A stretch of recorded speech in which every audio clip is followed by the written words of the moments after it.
Hello everyone, this is Johan again, and today I'm going to show you how to cook Sarsyadong tilapia. This is one of my favorites, so I hope you guys like it. Let's check out the ingredients.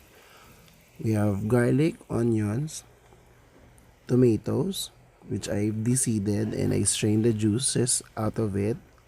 Siling pansigang, of course yung isda natin, yung tilapia, salt and pepper. Yun yung juice ng ating tomatoes. And of course, egg. We're also going to use cooking oil and a little bit of water. Alright. So I have 2 pans here para makasave lang ng time. Isang maliit, isang malaki. I will be frying the tilapia doon sa malaking pan and I'm going to make the sauce doon sa maliit. Just a quick tip, kapag nagpiprito tayo, make sure na mainit yung kawali natin at saka yung ating mantika, and don't move the fish once na nailagay nyo na para magkaroon tayo ng crust. And also, make sure na as much as possible,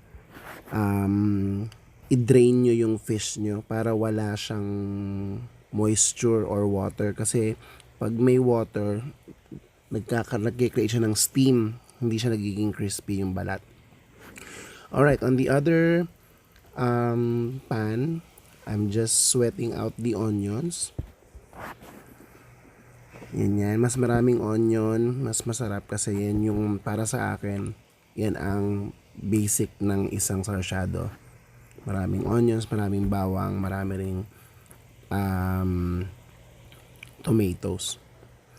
Ayan, so as you can see, I've added the garlic, and kung kayo ay nakakapanood ng mga videos ko, talagang makikita nyo na I love garlic so much. So I add more than what the recipe is asking for. Pero syempre, laging sinasabi ko din, it's up to you.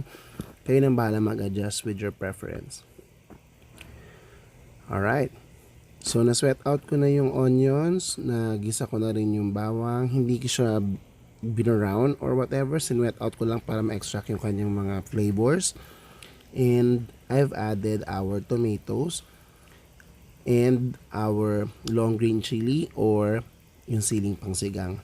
Antayin lang natin na malanta yung mga gulay na yan dyan, kasi yan yung magpapasarap ng ating sarsyado. As you can see, dinidikdik ko pa siya para talagang yung pulp ng tomatoes ma-extract yung flavors nila. Yan. So this will also adding salt will also help sweat out the vegetables. So I've added salt and pepper there. And of course, the juice of the deseeded tomatoes, kasi may mga buto yan eh. So tinanggal ko yung buto pagkahiwa ko, tapos in-strain ko, kinuha ko yung juice niya. Tapos that is 1 tablespoon of tomato paste. It was not in the ingredients initially, but I just felt like when I was doing it, I think makakatulong siya na mas maging prominent yung tomato taste ng ating sarsyado. And it worked. It actually worked. I was really glad. And another umami flavor that we're adding there would be the fish sauce or patis. So antayin lang natin yan. We will be adding a little bit of water and antayin lang natin na mag-simmer. And so you can see, I've added the beaten egg, and that will change everything. Yan na. Almost done na yan. So, while we are frying yung ating tilapia, ginagawa natin yung sauce natin. Almost magkasabay sila. Just taste it for flavoring. So, kung gusto nyo ng medyo salty pa, you can add salt or patis.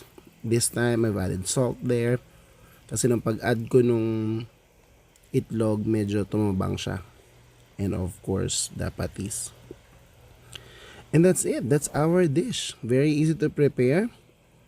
And we are just going to top the fried fish with our sauce. Yung iba kasi, sinasama pa yung fish doon sa sauce na yon, okay lang din yon. Ako kasi mas gusto ko lang na ma-maintain yung crispiness ng ating isda, kaya nung pag i-serve ko na, saka ko lang siya binubuhos yung sauce doon sa ating fried na fish. Yan. Tapos syempre for presentation purposes, meron ako ditong parsley kasi nakapag-grocery ako niyan, so bubudbur ako ng konting parsley para maganda yung photo. And then that's basically our dish. Isa sa mga pinakamadali na i-prepare.